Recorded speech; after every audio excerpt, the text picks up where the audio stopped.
প্রথম আমার মনে হলো আমি প্রত্যেকটা অ্যালফাবেট বা ইংরেজির এইগুলো আঁকলাম।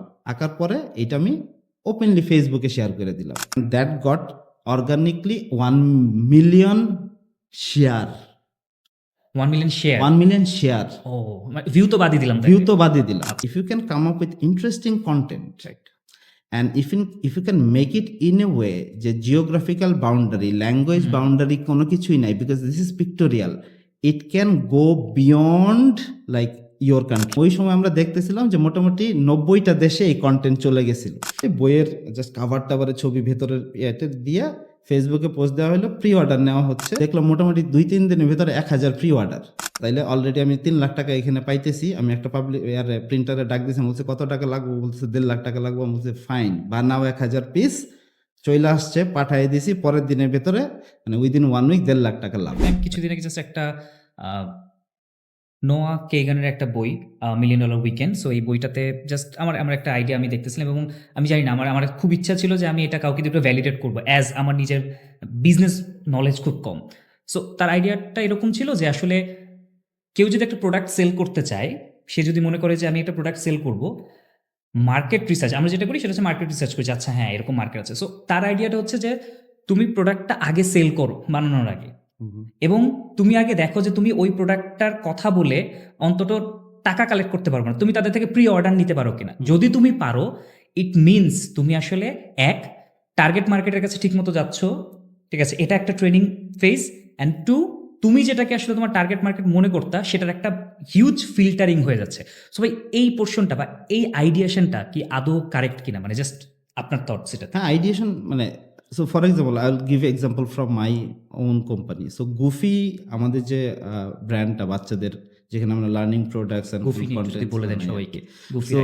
So Goofy is a brand like Disney, for example. Disney is a key entertainment company, right? Like media franchise for kids.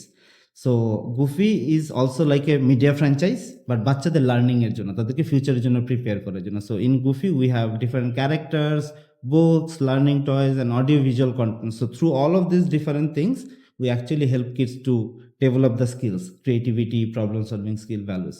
So that is Goofy. So Goofy is right now is one of the most loved kids brand in Bangladesh আর কি। So Goofy টা আমরা যখন শুরু করছিলাম, so the first thing started with a simple idea যে বাচ্চা কাচ্চারা যখন অক্ষর শিখতে যায়, আমরা কি করি, এই দাগ দেই, এর উপরে হাত বুলায় বুলায় সরো শিখ, এ শিখ, বি শিখ। আমার কাছে মনে হয়েছে যে that is such a wrong way to teach alphabet to a kids. বাচ্চারা ন্যাচারাল আর্টিস্ট, তাকে একটা অক্ষর যখন সে দেখে তার কাছে এটা আসলে একটা ছবি ইনিশিয়ালি যখন সে অক্ষর চেনে না, এবং বাচ্চারা ন্যাচারাল আর্টিস্ট। তো আমার কাছে মনে হয়েছে যে তাদেরকে যদি এইটা বলি যে এইটা এ, এটা বি না বলে, তাকে যদি বলি যে এইটা পাখি একটা, এবং এই পাখিটা আঁকতে হইলে তোমাকে প্রথমে এরকম একটা দাগ দিতে হবে, তারপর এখান থেকে কিভাবে পাখি বানায় ফেলানো যায় সেটা দেখানো, এবং তারপরে ব্যাক করা যে এই যে প্রথমে তুমি এরকম দুইটা ইয়া দিছিলে, এইটা হইতেছে বি। তুমি কি বিড়াল আঁকা শিখতে চাও? হ্যাঁ, বিড়াল আঁকা শিখতে চাই, তাহলে এই একটা গোল, হাফ গোল, তারপরে এইভাবে বিড়াল লিখে ফেলতে হবে। তো এই যে হয়ে গেল ক্যাট, এই যে টানটা দিছিলে এটা হচ্ছে সি, রাইট?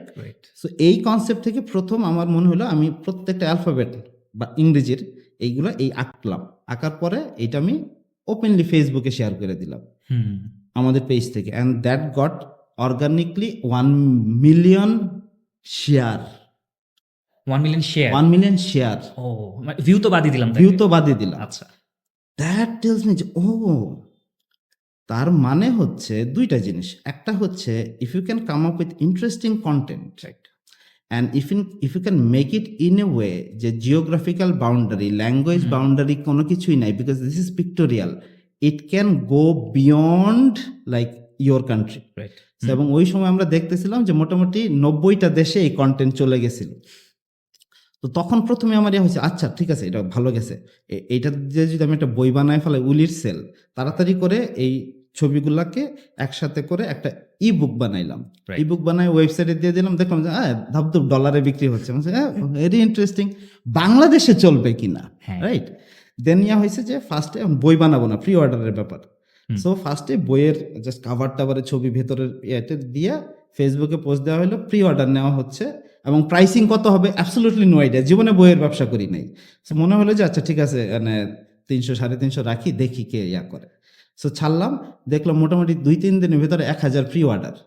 আমি বলছি আচ্ছা ঠিক আছে, তাইলে অলরেডি আমি 3 লাখ টাকা এখানে পাইতেছি। আমি একটা পাবলিক প্রিন্টারে ডাক দিয়েছি, বলছে কত টাকা লাগবে, বলছে 1.5 লাখ টাকা লাগবে। আমি বলছি ফাইন, বানাও 1000 পিস, চলে আসছে, পাঠিয়ে দিছি পরের দিনের ভেতরে, মানে উইদিন 1 উইক 1.5 লাখ টাকা লাভ। রাইট, ওকে।